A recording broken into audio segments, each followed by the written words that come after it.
Hey, do you ever wonder, is the sky falling? Is the economy crashing? Should I get into the economy, out of the economy?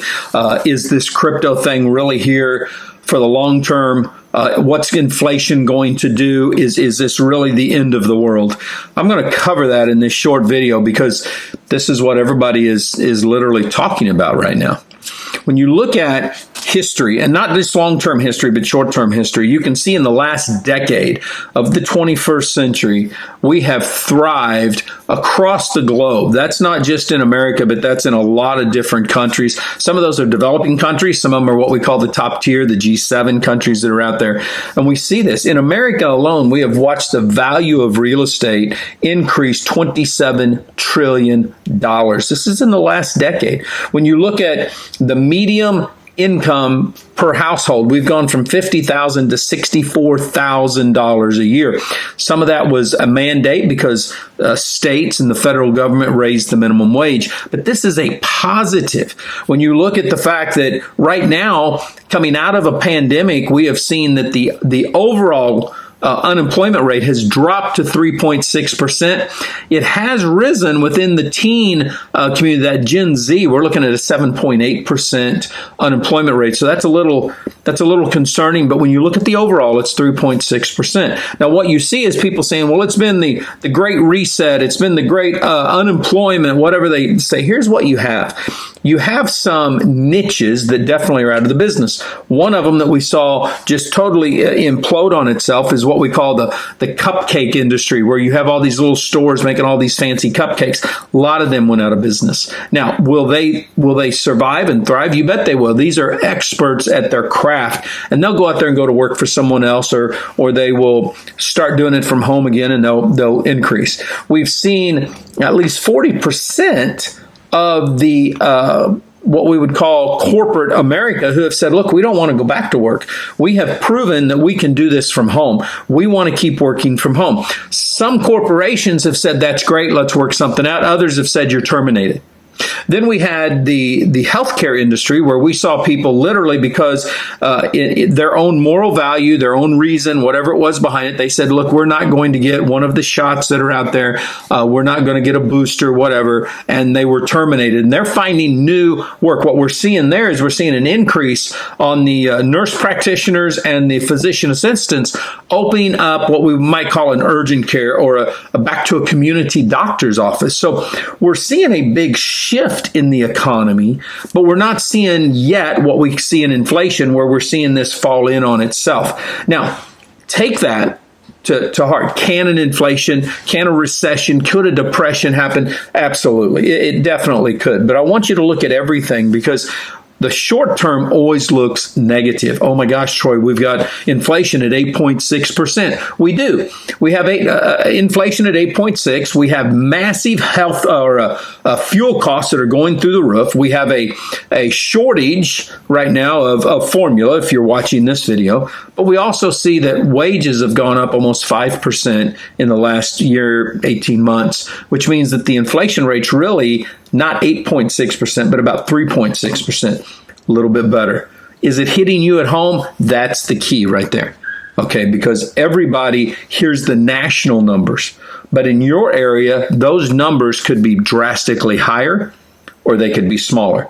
I happen to live in a community. It's on an island. We have a lot of tourism right now. And whereas some of the numbers are down, we have not near hit the numbers like some of people have across the globe. We've not seen our fuel costs go as high as the national average. So with that taken in mind, you've got to look at your particular picture. And this is where I challenge you. Stop focusing on the national news. Start looking on your local community. What is going on in your local community? What, if you're looking to launch a Main Street business, what is it that the people need in your community? This is the best way to launch a business. If you're wanting to work from home, maybe you're looking at a network marketing company, or you're looking at an affiliate company. Maybe you're wanting to start a store on Amazon. Look at the trends. Study the trends. What is it that people are looking for? What is it that they need? How can you go out there and help them? It's not about just you making money or just you building a business. It's about what is it that the person that you're going to want to be your consumer, the ideal person to buy your business, what is it they're looking for? Now, I want to switch gears real quick. We're just going to try to cover some stuff. You're going to find that on our YouTube channel, on our blog, we're covering this extensively. But this is something that we hear right now, too, is, Troy, we don't know if we should get involved in crypto or not. We don't even understand crypto. Well, there's over 20,000 tokens or coins. You've got NFTs. You've got mining. Here's what I want people to think about. You can do your own due diligence on this if you want to. But if we take this all the way back to the Renaissance time, in the Renaissance era, you had the elites and you had peasants. You usually at that time period had nation states, and sometimes they were cities like the Vatican, which was protected, and you had people that worked for the people with the money. You did not have Bibles. You did not have a printing press at the time. You did not have anyone that could go out and exchange monetary stuff by themselves. And during the Renaissance period, two big things took place. One was the printing press. All of a sudden, people were seeing information being printed. They were no longer being stifled. They were no longer just having to listen to the elites tell them what to do. This was huge. And we started to see more and more stuff come out. We saw the Reformation. We saw that it wasn't just the church now that was reading the Bible. Everybody could have the Bible. We also saw the two entry system in economics come into play, debit and credit. All of a sudden, it wasn't just about taking the money and passing it around. It wasn't no longer I'm working for the rich man and he's going to give me a little bit of money, or I'm indebted to him. Now you had a system at play that was phenomenal. We've had the two ledger, the entry level, debit and credit in the ledger system forever.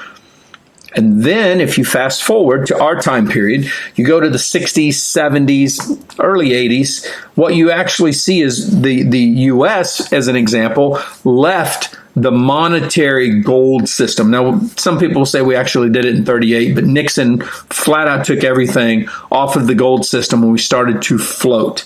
That's also when credit cards came into play. You had Diners Club, you had the Playboy Club card, you had American Express, and at that time you had MasterCard and Visa. And then all of a sudden Discover came along. Then the SWIFT system, digital, came along. And all this was a new monetary system in play. We had left the old system of gold and silver and things like that. Before that, we'd seen bartering in salts. We'd seen bartering in saffron, a very expensive herb or spice. We have seen where hemp had been part of that. And we shifted now into a digital system. All of a sudden, we all had debit cards. All of a sudden, we went from the simple entry level when you went into the bank with your, it was in red. If you were taking out, it was in black and it was initialed, to all of a sudden, everything was electronic. All of a sudden, the internet came into play. Fast forward now almost 50 years, and now we see a three entry system, if you will, into the ledger. And now everything can be tracked through the blockchain, through smart contracts. And all of a sudden people are saying, wait, we can decentralize this. We don't have to have a sovereign currency, but the average individual person, once again, can be in control of the debits and the credits. There's no longer an intermediary, if you will, that has to be there. This is also allowing for developing countries that have been unbanked, like Vietnam, parts of Africa, parts of India, to be able to really see their Main Street entrepreneurs explode because they can use crypto. We have about 8% of the American population that is unbanked. It's hard for them to launch a business. It's hard for them to have credit cards or anything. With the crypto, they're now able to do that. They're now able to barter. They're able to trade. They're able to do what we all want to do, and that is live the American dream. So this is a little bit of an economic background. Are we going to go into a recession? That's hard to tell. Right now, what we're seeing is everything hit us at once. We're seeing part of this is man-made. Part of it is probably political. And then part of it is just a natural cycle that comes through. When we came out of the pandemic, we did not have enough people working in the ports to bring all of that in. Or in some cases, we had men and women getting COVID on those cargo ships. They were having to stay out at sea a little bit longer. And then our truck drivers, it started to shift. We started to see guys retire early, and we didn't have enough young guys coming in to say, I want to drive a truck. I want to be part of this. So this is all hitting us at once. Will it last long term? Absolutely. I do not think so. Matter of fact, I'm one of these that believe that we may still see inflation grow this year. But I believe that heads far smarter than mine are going to realize, look, we need to get this under control. We need to move this forward. We need to get back on track. And I think we're going to see that. I think when we, the people, Main Street, stand up, people do listen. So I hope you got something out of this video. Please let me know that. Send me a comment, or if you want to, we're going to continue now to rock these things out. You're going to see more and more videos, but I wanted to hit this one because I'm seeing more and more people that really don't understand the economy. They don't understand how the monetary system works. And I thought a quick short video that would maybe pique your curiosity enough to cause you to go do some due diligence could help put your mind at ease. So hope you guys are having a phenomenal day, evening, morning, wherever you're at. Please come back and tune in to what we have going here at the Beachside CEO Radio Show. Thank you.